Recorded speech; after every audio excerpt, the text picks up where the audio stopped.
ƙauna tana gaba da almahabba soyayya, amma mataki ne na gaba.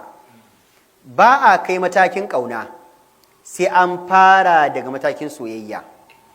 Idan yanzu ka fara son mutum a matakin farko, yanzu son shi kake yi. Idan aka ci gaba yana nuna maka ɗabi'un kirki, halayen ƙwarai, kirkinsa, mu'amalarsa, kauce abin da zai ɓata maka rai, yanzu sai ka tsallaka daga matakin son shi ka kuma matakin ƙaunarsa.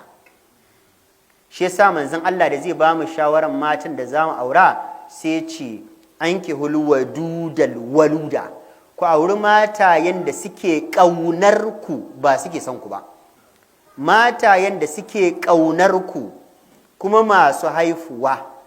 Kaga annabi yana nufi idan za ka nemi auren mace, ka auri auren ka nemi matar da ka san a san da take maka ba ta da alternative bane sa ta aure ka, ba ta da zaɓi bane, ta jima ba ta yi aure ba, ta zaune a gida shekara 30 ba wanda ya zo, kai ka zo kowane iri ma mu je ya zama na yi aure na bar gida. Kai ya hankali.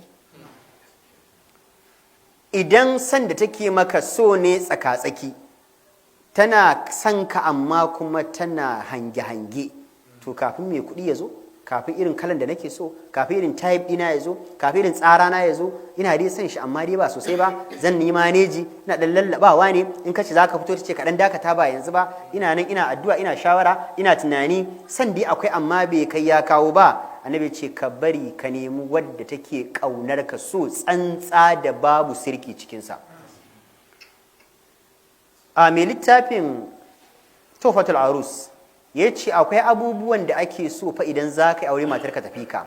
Daga ciki ya ce ana so matarka tafi son ka akan san da kake mata, ya zama san da take maka ya fi san da kake mata.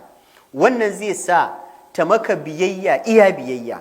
Ƙaunarka da take yi da san da take maka zai sa ta dinga bin ka sau da kafa. Idan ranka ya ɓaci hankalinta zai tashi, amma lokacin da aka wayi gari kai ne kake binta a gindi kake ta san da ta kake mata ya fi san take maka, sai ta na ma wani babbasarwa a gida, tana maka wani cara, kuma ba za ta maka biyayya ba dan ba ta ma tsoron bacin ranka.